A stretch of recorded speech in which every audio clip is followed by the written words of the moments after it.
Yan o, ayun na yung gantry nila dito. So, nandito na yung gantry nila. Yung gantry number 3 ng ano, City in 1. Sama ito doon sa may ano, Minalin.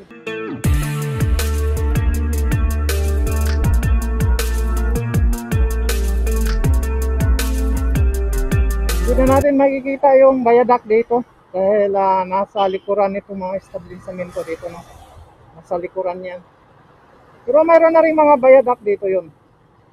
So nung nakaraang ano ay yung kanilang gantry number 3 ng CP Info ay dyan may ano dyan, overpass. So dyan na sila banda dati. Ito nga kahabaan na to dyan sa kanan natin yan. Mayroon na yung mga viaduct dyan. Tapos na nila yan. So kasama na ito sa CPN1 ng Malolos Clark Railway Project. So dyan lang yung sa una dati nung huling nakuna natin yung gantry ay dyan lang. Kaya ayun o, nakita na nga natin. So lumampas na sila sa may ano, overpass. Lumampas na sila dito. Yan o, ayun na yung gantry nila dito. So nandito na yung gantry nila. Yung gantry number 3 ng ano, City in 1. Kasama ito doon sa may ano, Minalin. So nandito na sila. Siya na pa yung ano dito, no, gantry, si Republica. So nagmula yan doon sa may ano, Barangay Lungos at yan po yung natatapos ng viaduct, no. At dito na siya. So dito na po yung kanilang gantry number 3 ng ano, no, ng CPN2. Yan, no, nakalagay HMDGB. So nandito na sila. Patawid na dito sa may ano, anong tulay dito, no? May maliit na tulay dito yan. So nagmumula po yan doon sa may Barangay Lungos. Hindi ko lang alam kung anong barangay na ito, no? Pero nagsisimula yan sa Barangay Lungos. Medyo malayo-layo na yung pinanggalingan nitong gantry na to, no? Yan. At papunta na yan dito. Yan, no? So halos ilang ano na lang din yung papunta doon sa may Malolos Station. Yan, no? Sa unahan dyan. Kasi dyan sasalubong yung dalawang kontrata. Yung phase 1 at saka ang phase 2. Yung ano na naman ng JICA at ng dito Asian Development Bank. So yan, oh. So, laki ng mga poste dito. So matagal na tapos tong mga poste dito nga bahaging ito, no. Yan, oh. Yan, ito yung gantry na yellow dito. At kitang-kita na yung usad ng paggawa nila ng ano dito, no, ng viaduct para sa pinapagawa ninyo na railway line, ang NECR. Yan. So ito nga NECR ay mapabilis ang biyahe dito papuntang Clark at hanggang Laguna, Calamba. O, di ba? So maganda po itong pinapagawa ninyong bagong release dito. At yun na nga, malaking tulong po ito para sa atin. So pero pero may mga area pa dito, no, na bakante-bakante. So ito pa lang yung tuloy-tuloy dito na bahaging ito, no. Yan, oh.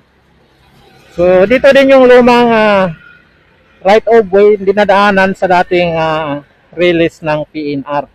Kaya kung makikita natin sa may mga nadadaanan silang mga structure pa na luma. Kaya dito itong maliit na ilog, mayroong maliit na semento diyan.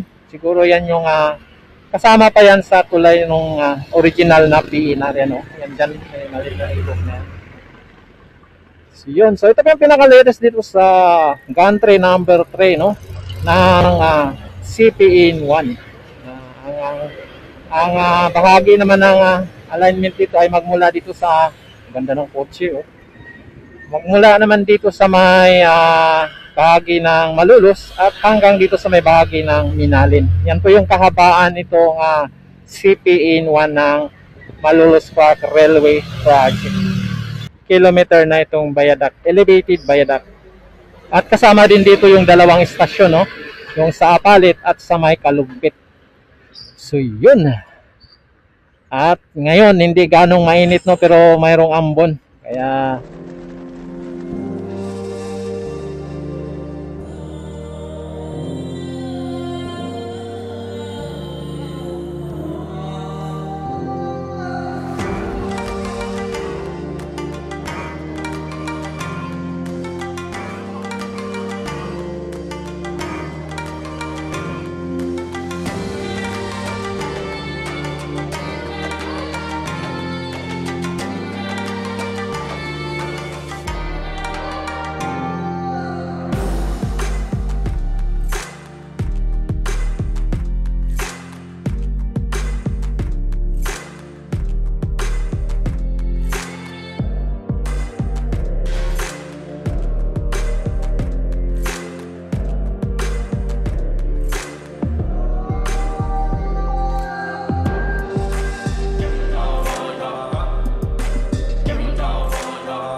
mga sasakyan na yan, nanggagaling po yan ng Apalit, San Fernando, yan papunta na po sila yan ng dito sa may bahagi ng Malolos. At dito na naman tayo sa ibabaw. Ay hindi. Dito pala tayo malapit sa tulay. Anong tulay ba ito? Yan maliit na tulay. So dito po tayo sa kung saan itatayo yung bagong Kalumpit Station. Yan So yan po yung bayadak na matagal na itong natapos. Itong pinagawa ninyong bayadak dito. So hindi pa nadugtungan. Yan Yan dito yan. At sa parting ito, yung merge nila So yan po yung cast in situ nila dito. Yan. So tapos na yung pinagawa yung dito, cast in situ kung saan mag-merge itong main line at saka itong mga commuter line dito sa may bahagi ng sa station. Yun So hanggang doon ay wala pa. Diyan pa lang yung karoon ng viaduct. Yung dati pa rin, walang improvement sa viaduct, pero may nakikita ako doon na parang may nagpupukay. May nagpupukay. Kasi nakabakod kasi. Pero wala tayong mga malalaking development dito, So yun pa rin, dati dito. So dito, kasama din dito sa may ginagawang estasyon na may Apalit, Isa lang ang contractor dito. Ito kasakop na dito sa may CPN1. So yun. At dyan nga sa unahan, dyan po yung isang malaking tulay po dyan. Malaking ilog. So ngayon, ito na yung pinaka-latest dito sa may kung saan itatayo itong bagong Kalumpit Station, NSVR. So wala pa tayong makikita dito para sa pinapagawa ninyong estasyon dito sa may bahagi ng Kalumpit, Yan So ganun pa rin kung ano yung nakikita ninyo dati. So ganun pa rin ang dito. May lang, mga kaunting paghukay-hukay lang dito. So yun.